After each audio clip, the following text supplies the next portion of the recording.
if you guys are watching this right now, especially in March, this is the Women's International Month special. And I don't think there's a better person that we could have interviewed that doesn't do more for the woman community. Like, actually, like, I'm gonna spit it to you guys right now. But today we have a very successful attorney. There was a very I heard you on an interview that you said that you don't wear different hats, you wear different crowns. Oh. But okay, she wears different crowns, right? In the day, she's a successful attorney.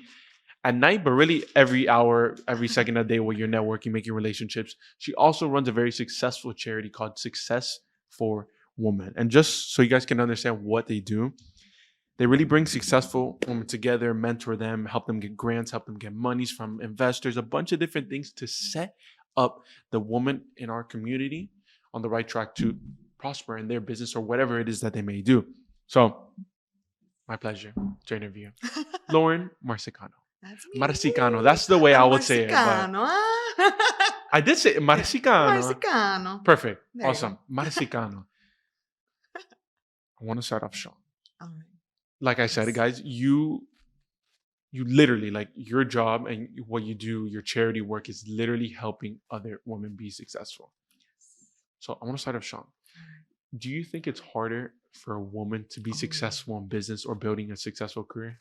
Ooh, strong and controversial. I love that. I love that. I hope you don't mind. Yes, I do not mind. Because you know what? I think in the controversy, whether people agree with you or disagree with you, is where the real, it's not surface level. It's very like, you know what? Let me hear what you got to say. No, I completely agree. So there's, I would say, pros and cons, right? So for me, obviously, I don't go to court like this. I'm a lawyer. I'm a litigator by day. If I showed up to court like this with a crown, the judge would be like, what are you doing?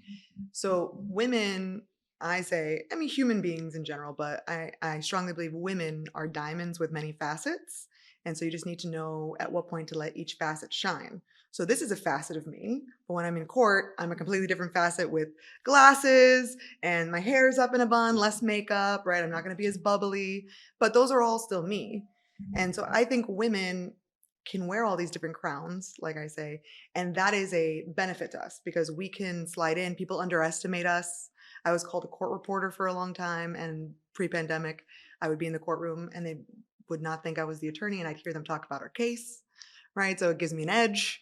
There's different things where when I all of a sudden knew it was my case, I have to say, hey, by the way, I'm the attorney on this, right? But they're underestimating me. And that is a benefit to women. You ever seen Legally Blonde with Elle Woods? It sounds super, it's a famous like movie or... Super famous with Reese Witherspoon. It came out 2000, 2001. But I really loved it. It resonated with me. Before I was even a blonde or an attorney, she was someone that was feminine in herself, but was trying to make her way in a man's world or profession.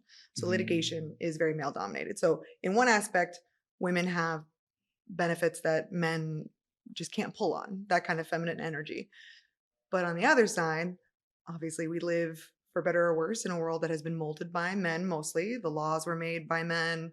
Women weren't mentioned in the Constitution, but neither were a lot of other people.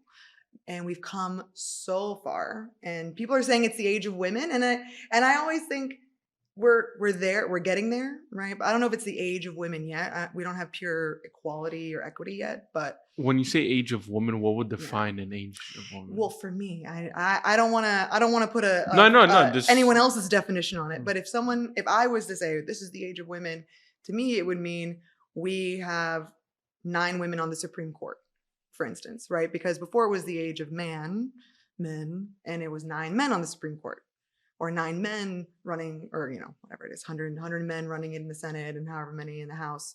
And the laws are male and male workers. Now, women we're getting there. We're getting more rights. We had the Me Too movement for positive or negative. I think there were a lot of benefits, but there were a lot of negatives that came out of it too. Like with everything. But women have to move differently in male spaces. And when you're in a male-dominated profession like litigation, you have to sort of mold yourself in that facet, whatever that facet is of you, that's more the male energy, because we all have male, female, non-binary, however you want to say it, energy. But that would be a negative. in some aspects. It's harder. It's harder to move up. It's harder to know where you fit in. After the Me Too movement, it's hard to have mentorship with older men sometimes if you're a woman, right? You have to move a little bit differently in that space.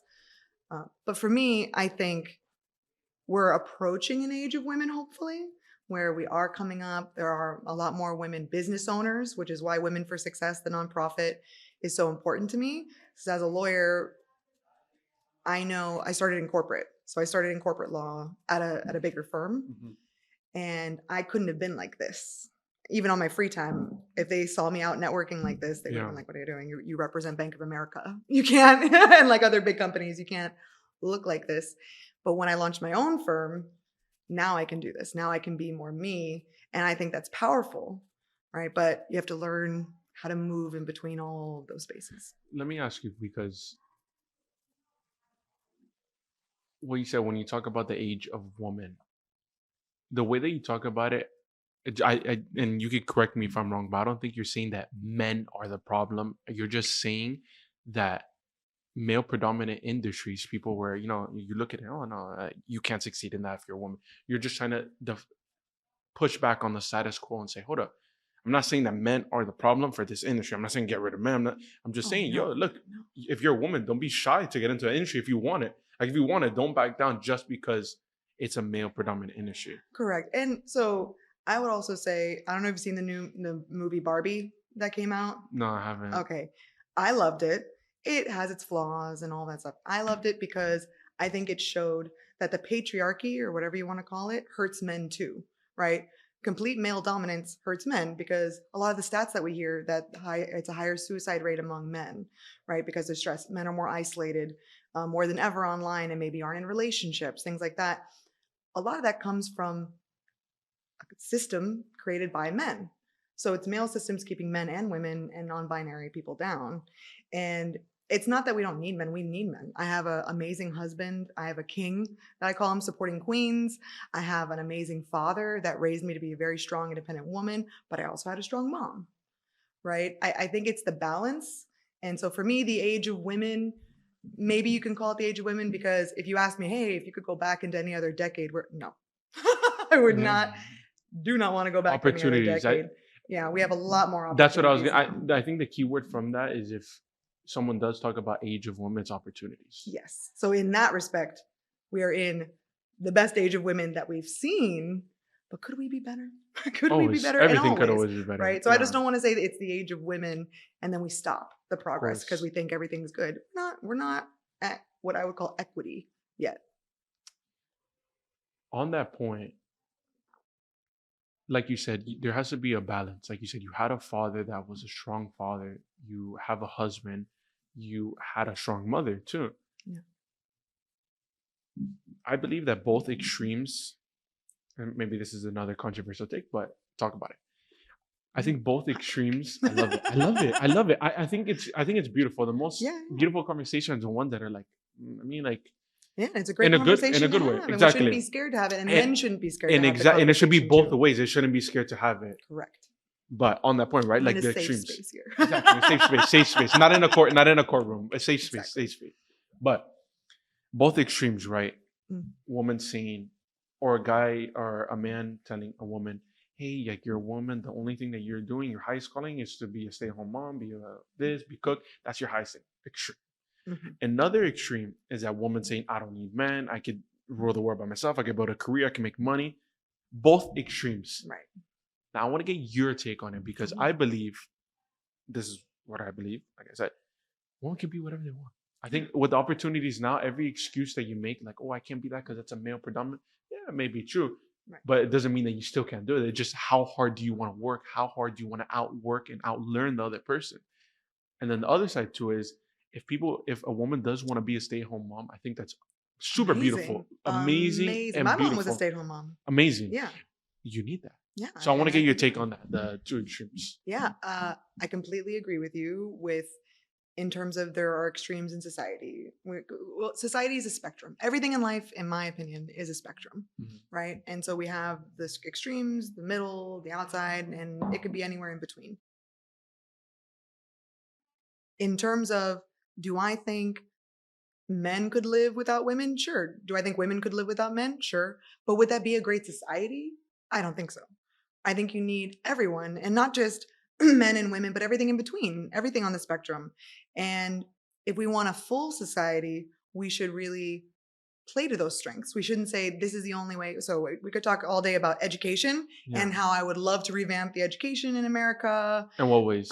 Well, I think we force a certain way of learning and showing that we've learned on people, where there have been so many studies. So for instance, my husband makes video games, and very intelligent, very bright, very well read, all of that. But in school, he struggled more because his way of learning was more hands-on and artsy, I would say. And when in school they tested out a new way, he became the top of the class, and they reverted it because everyone else wasn't doing well. So they reverted back to memorization, spitting out what you memorize. And that's one way. And I forget who said the quote, but if you judged a frog by its ability to fly. Albert Einstein said it. He said, if you judge a fish by its ability to climb a tree, it'll go live its whole life thinking it's dumb. Correct. So that to me is how we are judging people in school. And there should be many different ways of showing your intelligence. Exactly. Intelligence, creativity. Emotional intelligence isn't valued in school, right? That's another thing. We value so much this, like, just memorizing, spit it back out, and then forget it. There's so many things that I learned in school that I do not remember because law school pushed it out of my mind. But I think that microcosm has a lot to do with how I feel about where women's place is. Women can stay at home and be amazing moms. My mom, shout out Nancy Marsicano, the original Marsicano head of our household. Marsicano. When my mom started dating my dad, my mom made more money than my dad. And this is some insider Marsicano stuff, some insider tea, spilling the tea. She made more money than my dad, but my mom and dad always wanted children, and my mom really wanted to be a mom. And so when she got pregnant with my sister, they thought she was going to go back to work. And as soon as she had my sister's 6 years older, as soon as she had my sister, she looked at my dad and was like, you're going to have to figure out how to make more money because I'm staying home. That's what she wanted to do. And it's amazing that my dad was like, yes, perfect. Now, that came with trade-offs. My dad, for my sister's early life, was not around as much. He ran hotels and resorts. And so he was abroad a lot. Didn't see him. I didn't see him, as much when I was younger. He ended up staying home more as I got older.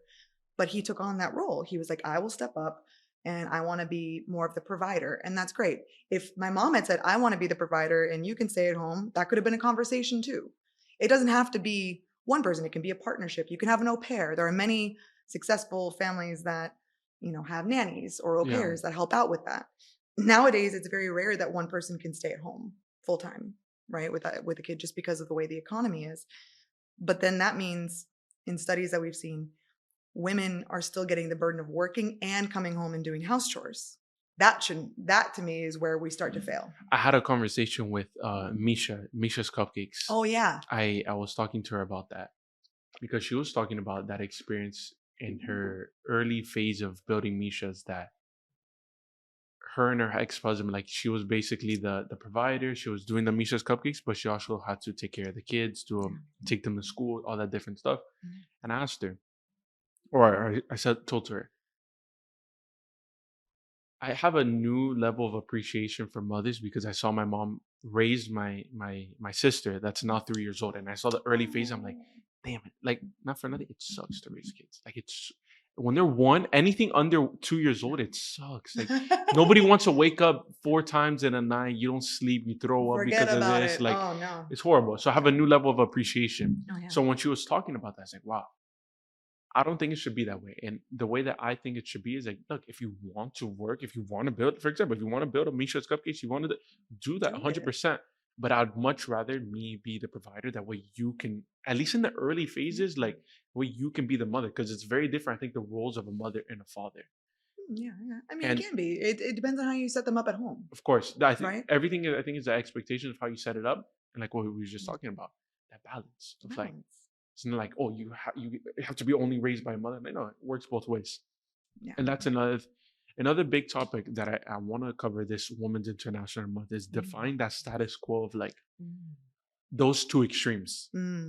I don't need a man because I'm a strong woman. Like, cool, yes, you are, but Amazing. you can live without a man. But is it Yeah. a healthy culture? Is it a healthy community? Healthy? Is it? Okay. Mm. And then the other extreme, like, oh, you can't do that. You have to be. I want to Right. define that status quo. Yeah. But like I said, another big part of what you do, success, success Women for for success. woman for success for woman. Women for success. Women for success. But it's for successful women. Yeah, I was gonna say like that. I was trying it's to women for success, but it's success for women. women. We're helping That's what I was women like. succeed. This is what that's what I was like confused. I was like, what am I saying? WFS. So when you talk about Women for success. woman for success, okay.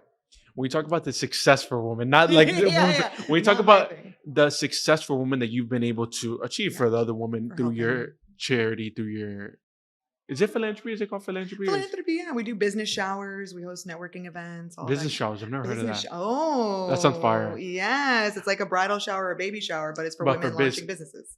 Wow, that's actually Which is really part smart. of the I equity. probably this is the first time I heard that. That's actually Oh. really smart. Thank you. So when you talk about the woman that you've mentored, that you've been around, not even only in your charity, but elsewhere, when you look at the women that succeeded, like at the ultra high level, they made it high to their executive position, they made it high to their law firm, they made it high to their business, did that stuff.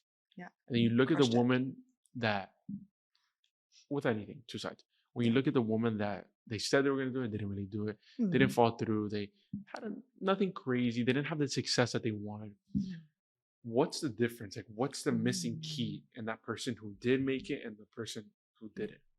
Ooh, well, I hate to generalize because there can be so many different things in between people that succeed and don't succeed, how they were brought up, where they came from, what level in society they were born into, because you get some privileges just by being born into a higher echelon and more successful. 100%. But I would say for me, one of the keys to success would be consistency. So a lot of people talk about motivation and being motivated to do something, but some days you're not going to be motivated. Right? Some days you're going to wake up and just not be motivated, and consistency will fill in that gap. Because if you've been consistent and you've created a habit and you have that value system in place, you'll still say, all right, but I might not want to do it, but I want to remain consistent. Habits are too light to be felt until they're too heavy to be broken. Boom. Boom. Who said that? You? No. I wish. Other than just now. No, it was Warren Buffett, like regurgitated from somebody else, but like what you said. And sorry to cut you off, but I had the idea. That's exactly correct. Those habits are going to be what fills in the gaps on those days where you feel not wanting to do something, right? But if you have the habit down, you're more likely to do it. And then that consistency will set you apart from someone else that maybe didn't have that habit, and then they fall short of their goals. And let's circle back. Yeah. They might not be successful yet, right? Because I love the idea of failing forward. So if you look at someone in a snippet of their life, you might think that person's a failure. But they're not a failure. They just haven't succeeded yet. So there's the potential in everyone to succeed, right? Fire. And so at that moment, maybe they're failing, but we want them to fail forward. We want you to learn. Entrepreneurship is all about failing and learning and growing and succeeding. So at a snapshot, maybe they look like a failure to you, but they are going to be, and they can be successful. They have the potential to succeed. And they always talk about overnight successes, right? Yeah, I worked so hard for 10 years and then I became an overnight success. You didn't see the 10 years of work, you only saw the success. So people are like, oh, they became successful, but they might have failed 100 times. Edison, 99 ways to not figure out a light bulb. It took me 99 ways to figure out how to do it. How to make a light bulb, but he failed so far 99 times, or allegedly. I guess there's a debate on who made the bulb and all that stuff. But let's just go with his quote. Let's just believe him. No, I think people get it. I think people get let's just believe him for a second. Failing forward. But that's the idea of failing forward, I think. And it goes back to what you said. If you look at a snippet in somebody's life, you may think that they're failing. Right. But they haven't yet. It's like looking at a seed, and you plant the seed and you're watering everything. Man, it's stupid. It's not doing anything. It's not doing anything. Bro, like, it's still growing the roots. As cliche as it is, like it's still growing the roots. Yeah. That's something that I've been experiencing a lot in my life with this agency, with the podcast. Like I started in high school, and I was like, what? Which is amazing to have done that since then. Like such initiative. I love that. Yeah. And they started it. I was like, you know what? I'm gonna interview CEOs, all these people. I thought it was gonna be easy. I go, you know what? Let me just send out a couple letters, a couple emails. I follow up with people. I Yeah. follow Oh, up yeah. I love that you in follow up. in The a good in a fortune is in the good follow up. in a good way, because I think exactly the fortune is in the follow up, and I Yeah. think it's very important. Another key thing for you guys to remember. But I was like, you know what? Let me just follow up with people. People will respect me. I'm 18. Like, people are gonna respect Yeah, me. of course. But then the realization comes. Not everybody like sees a vision. Some people are like that. It's a lot harder. That's fine. But like you said, it may look like a snippet right now, like you're failing. Yeah, but being patient, like ultra patient Mhm. with your results, but like having a sense of urgency of like Oh, yeah. having a sense of urgency of the work that you do today, but having an ultra sense of patience in the results that you see for the next 5, 10, 20 years. For sure. Talking about that, Yeah. like you said, you were in corporate Mhm. and you decided to start your own law firm. And there was something that you said on a podcast that I think was very powerful. Ooh. Even though, I love that you listened to my other podcast of interview. course, you haven't done one in a while. It was like pre-COVID. All the ones have been like Yeah, pre-COVID. I haven't done one in a long time because They I've were just all been Zoom. focusing They on were others. all They Zoom were though. all Zoom, Yeah. yeah. You see, this is gonna be different. See, I know. but I love you it. said something. So people think that they have a bag. And you know what you're gonna say. People think that they have a bag because they have a good paycheck, they have that monthly salary, they have it's secure. I secured the But bag. is it really secure? Because at any given moment, hey, you're done, yeah, you're out. Yeah. And so you had that, and this was you talking about your switch to entrepreneurship, Yeah. and you talked about that you had to make the decision. I want to be in control of my bag. I want to be in control of the money that I make, all this different stuff. Yes. But Yeah. talk to me about those first 2 years, because I don't think it's a rough, it's an easy saying. Like you said, there was people that looked at you, she's just a court reporter. Nah, don't worry about her. She's not nothing to worry about. Like, talk to me about those first 2 years of starting.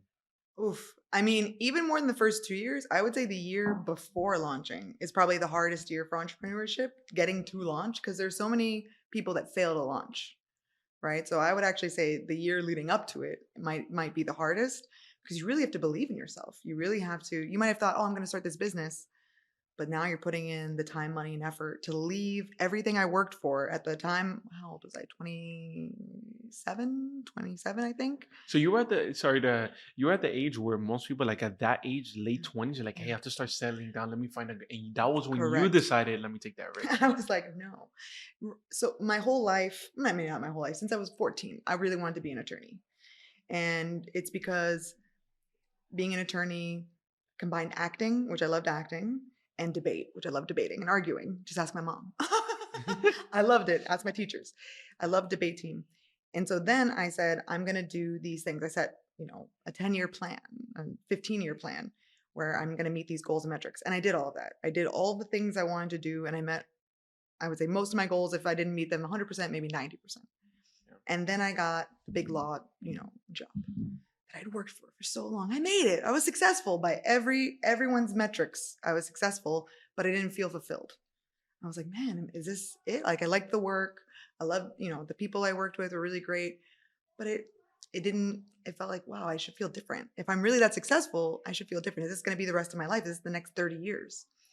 And I went to a couple of girlfriends and they said, oh, it's because you need to be a business owner. It's because you need to be your own boss. And I was like, that's something you do when you're 60 and you've had 30 years of experience. You don't launch a law firm after 3 years of experience, because that's what I had at that point. 3 years of legal experience. And I went to my best friend from law school. Her name's Carolina Leva, who's now my business partner, and her cousin is my husband now. And I said, I know we talked about doing this later, but I want to do this now. I think that it's the time. At that moment, I didn't have a mortgage. I didn't have children. I wasn't married. I could take the risk. I felt I could save up for a year and take the risk, whether it was with her or not. I was like, I'm going to do this. I hope we can do it together. And she came back. She's like, let's do it. We planned it out and we saved up, and we had the runway saved up for 6 months. So if I didn't make $1 for 6 months, I could pay all my expenses, my personal expenses, and our business expenses. And that made me feel more secure, because I thought, well, I'll definitely get a client within 6 months. But it's very nerve-wracking. Then you launch, and everyone at the time, the reason we throw business showers for women in business is because when I told people I was launching the firm, I think I'd been dating my now husband for 3 years. For 3 years. I dated him right after I passed the bar. Yeah. And they said, oh, you're going to leave this paycheck? And that's why I always say, you think you secured the bag, but someone else is holding the bag.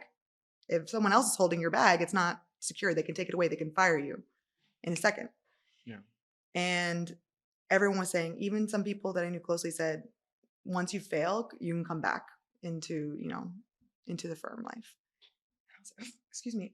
5 years later, fast forward, when I announced I was getting married, everyone was like, oh my God, here's money. Here's presents. You're going to be so happy. No one said, oh, aren't you afraid you're going to get divorced? Why are you going to shackle yourself down to a man? Why don't you want to be independent? No one said that. And so to me, that's indicative of society valuing women getting married and women having babies, because we have bridal shower and baby showers. But when women launch businesses, we're not celebrating them. That is so powerful. Right? And so that's, to me, why Women for Success is so important, because we want in your first years of entrepreneurship to let you know you do have a community. You have people that are going to support you. And if you become one of our showerees, you might get a grant, you get into our incubator program. There's ways we want to help you get funding, pitch your business, all that stuff. And I work in collaboration, because we're all about collaboration over competition. So that's another, I love that. right? That's live by another that. big thing, especially for women. There's a lot of talk about women not supporting women being catty. And that happens. Men do that to other men too. Of course, business. It's business. We are all about queens supporting queens, right? Women supporting women, collaboration. We collaborate with men, we kings, queens, non-binary royalty. We just call it queendom instead of kingdom, but it's just the royal queen. It involves everyone. We're not leaving men out, right? And like I said, we love our kings. Without the men in society, we wouldn't have the right to vote, right? Women fought for it, but it was men ultimately that voted to give us rights. It was the country of men that voted to give us rights. So we needed men on our side. We still need men on our side. And it would be stupid to alienate a group of people, in my opinion. That's my humble opinion. No, and I like we talked about, is that two extremes. Yeah. You can't say like, oh, we don't need men, and you can't say, oh, we don't need women. Right. Both are. I think society needs everyone. I'm more of a fan of the bonobos, of that. Like, it's a more matriarchal clan. We're actually more closely related to bonobos than chimpanzees, even though they apparently don't say that enough. But they're matriarchal, versus chimpanzees are very male dominated and fighting. Bonobos they're called like love hugs. So when a clan of chimpanzees meet, this is alleged, I'm not a scientist, but supposedly when a clan of chimpanzees meet, the two alpha males or men fight. When a clan of bonobos meet, the women come out and they kind of have like a heart to heart with each other. And they just decide whether they're going to get along or not. There's not really a fight. And then if they can share resources, great. And in bonobos, what they do, when there's a male that's aggressive, you would think, oh, they must kick the male out because the bonobos are female dominated, right? That's not what they do. They might get alienated because they're not going to give them the love, but the women love the female bonobos, shower the male bonobos that are more loving, more intelligent, more emotionally intelligent, I would say. They want to procreate with them. So they shower them with the attention, which leaves the aggressive bonobo males on the outside. But they're still part of society, but they're just on the outside because they've isolated themselves by choosing not to be loving and a part of that society. And that's what I think the key is here.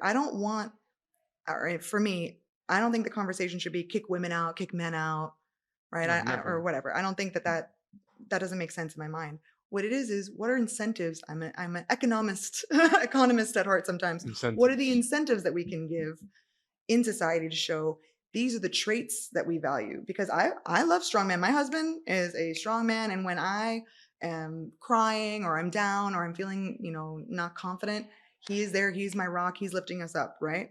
But then I can do that too.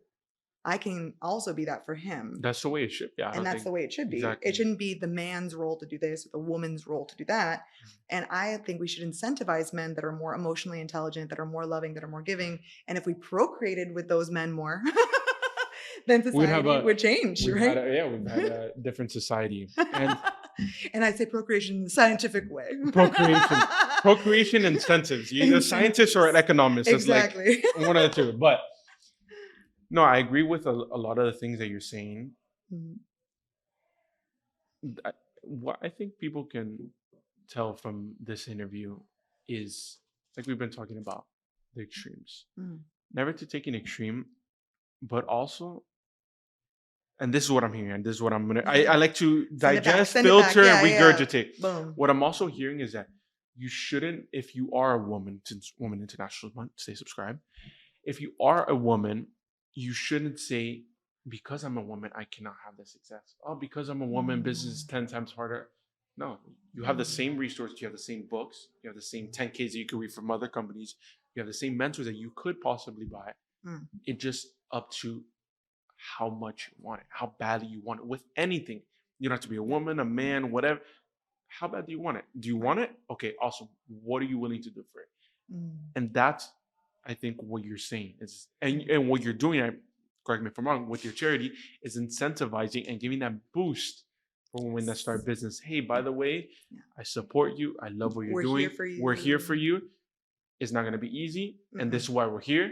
But at the same time, don't think you got it easy because, oh, you have a community like supporting you. Right. No, you're still gonna have to work hard. Work hard. Yeah. Go those 12, 14, 16-hour days. But Yeah. we're here to support you because, and I think creating a society, more communities like that. Not a whole society because it will never be like that. I think it's stupid to Can't try have to do that. everyone, yeah. But I think like what you're doing, I wish we could get everyone, but yeah. But what you are doing is very. Not everybody's gonna do it. So for you to have that and to cultivate a community of women that are actually, hey, I want to see you succeed. Whether I succeed first, you say I want to see you succeed. Here is your business shower. Here's like all this stuff, but it's gonna be hard. It's gonna be hard. You're gonna have to work your ass off. Like, don't expect it to be easy, but here's your help. Yeah. And that is what I think the message of this interview is. You could correct me if I'm wrong. Well, yeah, I mean, I would just add on to that. I completely agree. So when we're talking about the first 2 years out when we launched, people actually were coming up to me and saying, "How are you successful?" Because we did. We actually met our goals the first year and doubled them the second year. So we actually were really great. Like I was like, "Oh, this is the best decision I made," right? Yeah. In retrospect. And people, especially women, were coming up to me saying, "How are you doing this?" Because I'm going to networking events and I'm not making money. And that's when Networking Maverick and sort of my online persona outside of Your being a personal lawyer, brand, my yeah. personal brand kind of started because it's everyone hears the sayings, which I feel like is very maybe male energy more. ABC always be closing. You probably heard that. ABC always be closing, always be closing. You haven't Never heard heard it? that. Oh Never my heard gosh, that. it's all in the entrepreneurship space. It's a book, I think. It's a mantra for some people. I say ABC always be connecting. So it's not how many events are you going to and how many people are you meeting. It's, are you going to the right events? Are you meeting the right people? Are you setting goals to make actual authentic connections? Like when you leave there, did you spray and pray? Like spray your business card and pray someone will call you back? Or did you make 3 new friends and 3 new connections that you're going to follow up with and really invite to other events? Relationships over transactions. Always, And that's always, what it always. is. And when women move in those spaces, maybe it's harder. So when we talk about you, it doesn't matter who you are, men, women, everyone has to work hard to succeed in business, right? Now, there are certain people that started ahead in the race, right? There are certain people whose starting block might be ahead of mine, but that doesn't mean I can't catch up. Hopefully, that's the hope in our society, that if we work hard, we meet the right people, we do the right things. USA, the American dream. Yeah, that's the American dream. My grandparents came over. My grandfather was called Il Mano, the hand, because he had a box, from Italy. And then my dad became a successful career person in the hotel industry. And now I'm a business owner helping other people, right? So within 3 generations, the American dream can happen. But some people, maybe it is a bit harder and you're going to start at a disadvantage. But then there are ways, and what my hope is that there are more communities like mine, not just for women, but for under-resourced communities, for everyone, that can make those starting blocks come together more. And that's when we'll have more equity. I don't know if we'll ever have pure equity. I think society might have to collapse or something, and that'd be horrible, and I don't want that. But I think we can get closer. I think we can get closer, and one business shower at a time is what we're trying to do. I stand by this and I live by this. That's literally like as cliche as it is. It's always the cliche things are always the most true. But they're cliche for a reason. Exactly. But it's literally a brick by brick mentality. One business shower, one event that we host for women, one new relationship, one new podcast. Like it's all those things that really do come together. And then when you step back. Agreed. It's a little by little, right? Step by step, always that's why when failing forward, even if you fail, maybe you go a couple steps back. If you're focused on taking that next step forward, in my opinion, you succeeded because you came back from failure. You're only a failure if you stop, if you believe that you failed, right? If you stopped, then That's the keep going. title. That's it. You only fail if you believe that you stopped. Yeah. If That's you believe powerful, in it, though. if you stop, then maybe you are. But I think that there's always a chance for success, Always. you know? And so I want to provide that, whether it's as a business lawyer. So I'm a business law attorney. I still help the companies. I want to help women build and protect their queendoms, whether it's as a lawyer, Kingdoms. as a networking maverick, or as Women for Success as a founder, right? That's kind of like my I passion. love That's what I that.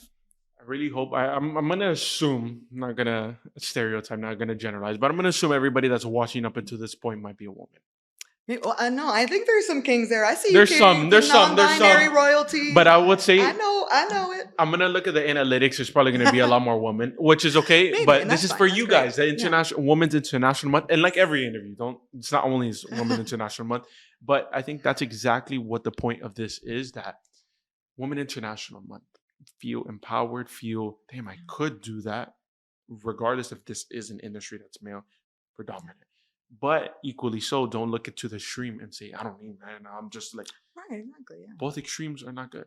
Yeah. But I hope you guys did enjoy it. If you guys did make it to the end, I'm going to link everything, the Woman for Success. If you guys are in the South Florida area, Come on out. We have our business shower on March 24th. March 24th. March 24th. Guys, this is going to be out before then. March 24th. I'm going to put everything. I'm going to put the links, your Instagram, your law firm, everything. All the links. Guys, appreciate you for making it to the end. Anything you want to leave off on? I really enjoyed the conversation. I think this is the first time someone's actually wanted to talk about more controversial things, which I love. So I hope that it was a good discussion, valuable for you and for you out there. I really truly think it. I truly think in the bottom of my heart that this is something that people need to hear from business, from controversy stuff, from topics that are not discussed enough about because of the fear of, oh, but does this sound right? And there's nothing that was heat or anything, but it was content and topics that everybody needs to hear, not just women, everyone. And I'm lucky enough to have a really supportive family, a husband, business partner. My sister's a doctor, so the whole family. She's a powerful woman. Dr. Elizabeth Marscicano, shout out, and her husband Charles Coffey, a king, and she has 2 kings, 2 little boys. But I will say 2 things that my mom said to us growing up, and my dad echoes in business. Number 1, we say PMA, which is positive mental attitude.